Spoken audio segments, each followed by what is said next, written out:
Kambing yang kedua saya ajak ngobrol. Saya hibur dia, saya motivasi gitu. Bukan saya yang narik dia ke tempat sembelih, bukan. Dia yang narik saya ke tempat sembelihan. Ya. Dia jalan duluan menuju ke sana sampai dia berhenti di tempat dia mau disembelih. Demi Allah, ini pengalaman saya sendiri.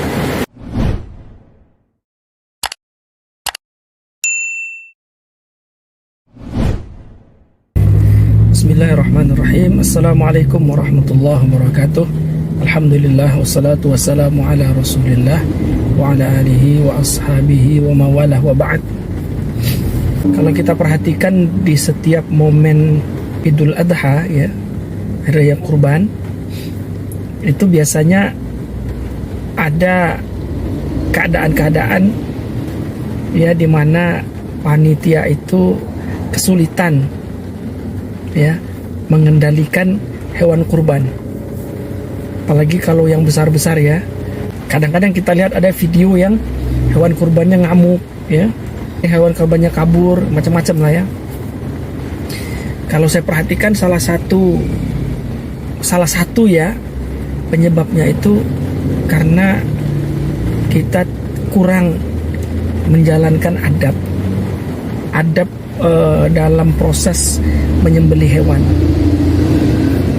Sebelum kita bicara adab, saya mau cerita dulu. Ini pengalaman saya pribadi beberapa tahun yang lalu. Kalau ngisi kajian yang ada kaitannya dengan kurban atau sembelihan, itu biasa saya ceritain. Jadi waktu itu kami kurban kambing. Cuman kami sembelih sendiri. Ya, nggak banyak waktu itu, 2 ekor kalau nggak salah saya, 2 ekor kambing. Kami kerjain sendiri, ya, karena rasanya kan nggak terlalu berat ya, cuman kambing. Kita kerjain sendiri, kita mulai dari sembelihnya, ya, membersihkannya, ya, motong-motongnya, kemudian membagikannya ya, ke tetangga-tetangga. Waktu itu saya ingin praktek nih gimana caranya nih kambing bisa kita kendalikan dengan baik dalam proses penyembelihannya gitu. Tapi yang saya kendalikan ini 1 kambing nih, kambing yang kedua. Jadi selagi kambing yang 1 diproses sama adik-adik saya gitu, mau disembelih, kambing yang kedua saya ajak ngobrol. Saya hibur dia, saya motivasi gitu. Saya bilang, ya kurang lebih ya bahasanya, saya bilang, kamu beruntung, saya bilang. Kamu dipilih untuk menjadi sarana ibadah. Dulu Allah Subhanahu wa taala memerintahkan Nabi Ibrahim alaihissalam untuk menyembelih anaknya Ismail, anak kesayangannya Ismail. Anak yang sudah lama beliau nanti-nantikan, ya, menikah nggak punya anak, setelah tua punya anak. Waktu anaknya bayi disuruh ditinggalkan di Mekah, ya, dekat Ka'bah. Begitu pulang anaknya sudah remaja disuruh sembelih. Ya, ketika Nabi Ibrahim begitu sangat cintanya kepada anaknya, disuruh sembelih. Ya. Tapi kemudian ketika Ibrahim alaihissalam menunjukkan cintanya kepada Allah, tidak bisa dikalahkan oleh cintanya kepada siapapun termasuk anaknya. Sudah terbukti ketika mau disembelih Allah ganti Nabi Ismail dengan seekor domba. Nah, kamu beruntung ini. Kamu dipilih untuk menjadi sarana beribadah kepada Allah Subhanahu wa taala. Ya. Kamu ini tanda takwanya seorang hamba. Ya. Jadi kamu beruntung. Kira-kira begitulah ya. Saya ngobrol sama kambing itu sambil saya elus-elus gitu ya. Saya elus-elus kepalanya, lehernya gitu saya ketemu. Intinya saya motivasi dia. Kemudian begitu selesai itu yang dipotong pertama itu selesai, pas giliran kambing yang kedua ini, ya saya bilang yuk kita ke tempat. Tapi dia nggak ngelihat, jaraknya jauh, ya. Jaraknya jauh, kemudian saya tutupin, jadi dia nggak ngelihat.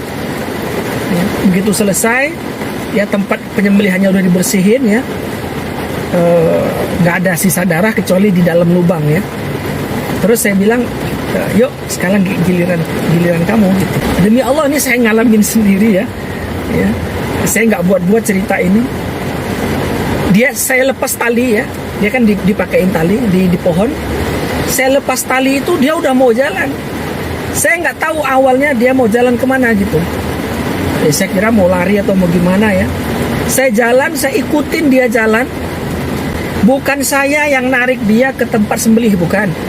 Dia yang narik saya ke tempat sembelihan. Ya. Dia jalan duluan menuju ke sana sampai dia berhenti di tempat dia mau disembelih. Demi Allah, ini pengalaman saya sendiri. Ini eksperimen. Ya. Nah, teman-teman sekalian, nanti teman-teman boleh lah. Ini kan kita mau Idul Adha ya. Silahkan bereksperimen, coba ajak ngobrol. Insya Allah beda itu, beda. Ya mungkin hasilnya nggak sama kayak saya tadi yang dia yang datang jalan sendiri ke sana. Bahkan dia yang nuntun saya gitu ya. Bukan saya narik dia, nggak, saya cuma megangin doang, saya ngikutin dia jalan sendiri ke tempat lubang disembelih, berhenti di situ. Ya, semua orang heran tuh ngeliatnya, ya Allah kok bisa gitu. Nah, teman-teman boleh nanti bereksperimen di Idul Adha tahun ini, coba ya nanti bedakan.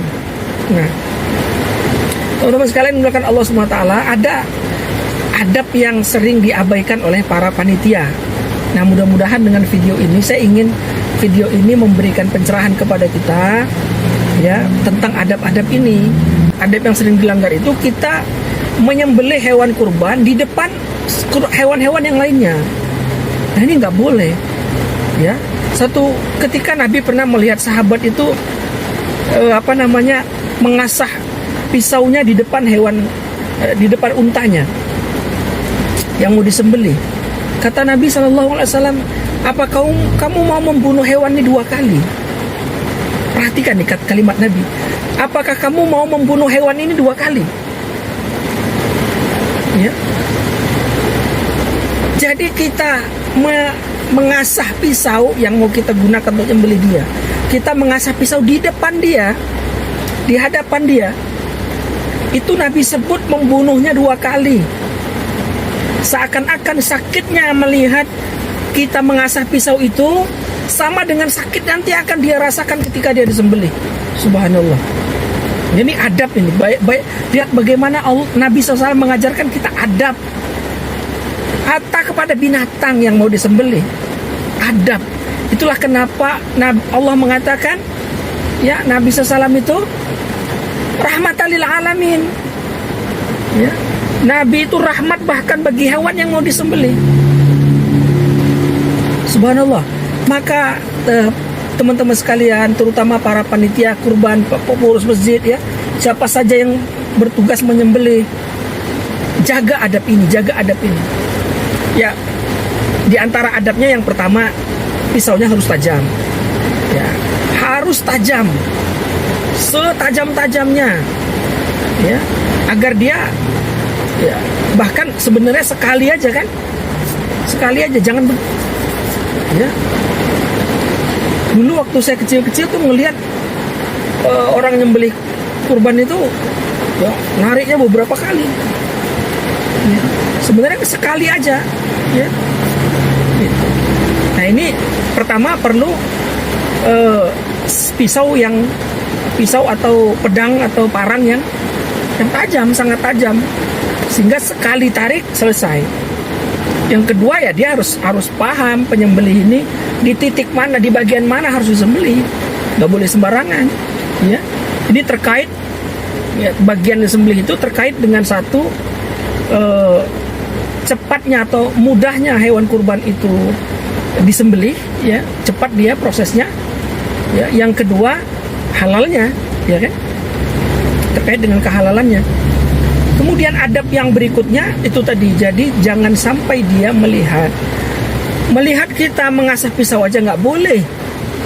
Ini kebanyakan hewan kurban ada di tempat temannya disembelih, ya pertama ditarik-tarik, ya dibanting jatuh, ya, dengan suara yang kuat menunjukkan dia betapa kesakitan, ya, diikat, ditarik, dipijak, ya, kadang pakai kayu lagi, subhanallah.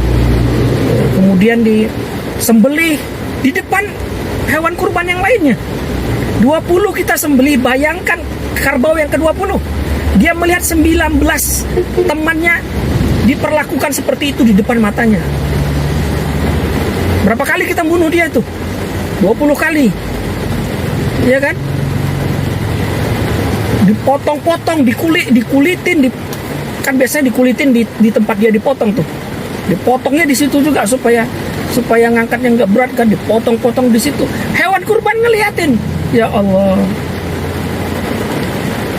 Ya, kira-kira kalau Nabi ngelihat nih, Nabi bilang, kalian membunuh ini berapa kali? Nah, jadi ini adab nih, perhatikan adab ini teman-teman sekalian. Adab, ya.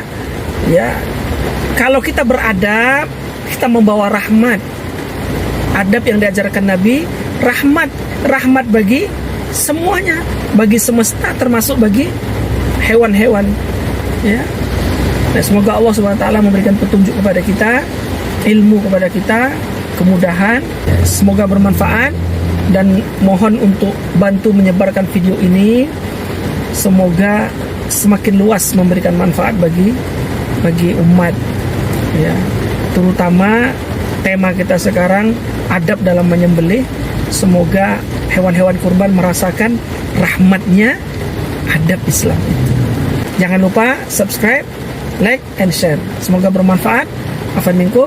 Assalamualaikum warahmatullahi wabarakatuh.